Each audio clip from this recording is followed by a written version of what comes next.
Okay, we're going to be looking at circles today, and there's some vocabulary that you really need to know before we can get started. First, I know you've heard about it, is pi, and that is the relationship of a circle's circumference to its diameter. In other words, if I take the circumference and divide by the diameter, that's what pi is, that non-repeating, never-ending number that some of you probably have had to try to memorize some of those digits. But typically, we're going to use 3.14 for our work. Now the next one is circumference. And circumference is the distance around the outside of a circle. So just like when we did polygons, we talked about perimeter was around the outside. Well, since there's no sides, the circumference is the distance when we're talking about a circular object, the distance around the circle. Now, diameter is the next word we're going to think about. And the diameter is actually the length of a segment, but that length of a segment means that the endpoints, both endpoints, the start and the stop, are actually on the circle going through the center. So when we go ahead and look at it, we see where the center is. That means the direct middle. And that diameter is starting on it, going all the way across to the other side, through the center. That's what we call a diameter. Looking at the next word, which is radius. Again, it's also the length of a segment. But this time, one endpoint is on the circle, and the other one's actually at the center. So again, there's that center, but when it goes ahead, one is at the center, the other one's on the circle itself. That's what we call a radius. And your radius is just actually half the distance of what a diameter would be. So there's two formulas we're going to be looking at today. One is how to find the circumference.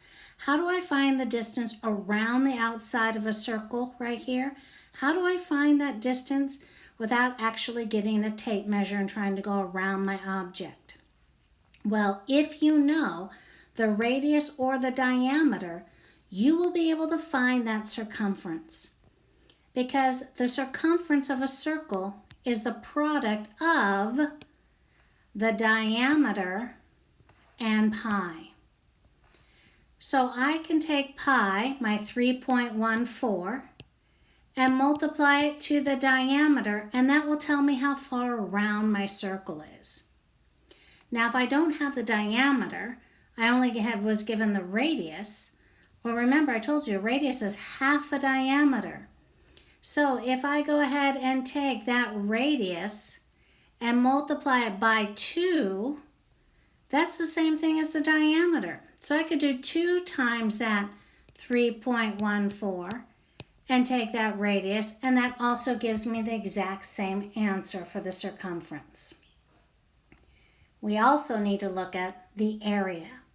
Remember, the area means I'm filling in the inside of a circle.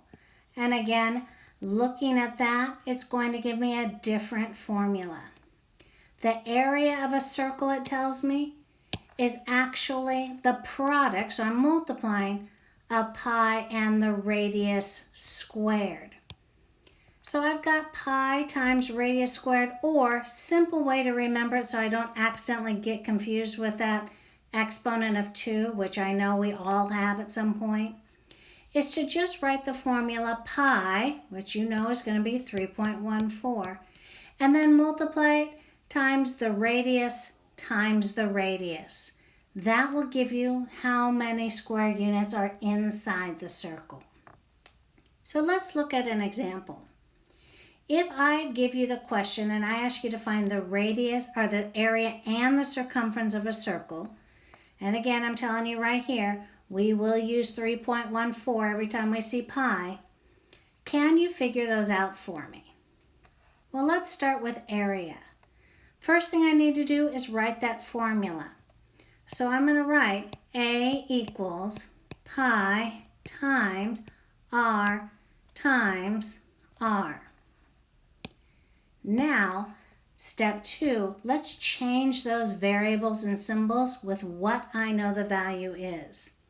I don't know my area, but pi I know is 3.14. My radius, oh wait a minute, in this problem they gave me the diameter. The diameter is 6. How could I figure out what the radius would be then?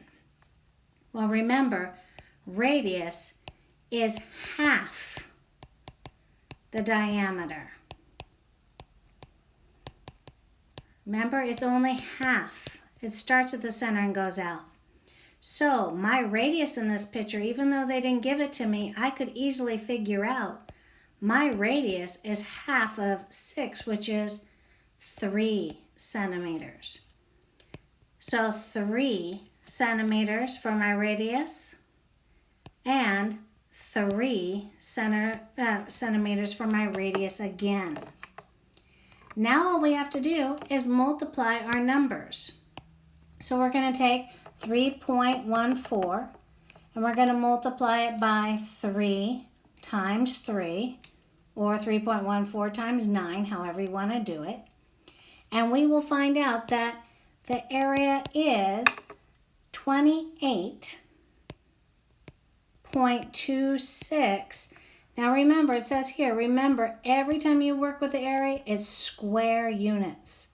So my units are centimeters, so I'm going to put centimeters squared. That is the area for that circle that I gave you. But in the directions, it asked for the area, but it also asked for the circumference. How far around that circle is it? Well, let's look at circumference. I gave you a formula up above, and I told you there's 2 formulas you could use for circumference. You could use the one with the D for diameter, or you can use one with R for radius. It doesn't matter which one you use. But since they gave me the the diameter in this picture, they gave it to me all the way across, again, I can use the diameter. But you already figured out the radius, so again, it really doesn't matter which one you choose.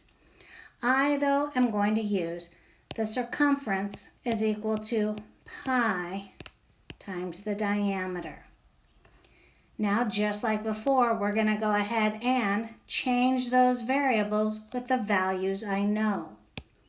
So let's go ahead. C, I don't know. Pi, well, that's easy. That's 3.14. Times the diameter, they gave that to me in the picture.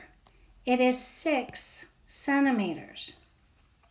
So all I have to do is 3.14 times 6, which is going to give me my answer of circumference is 18.84.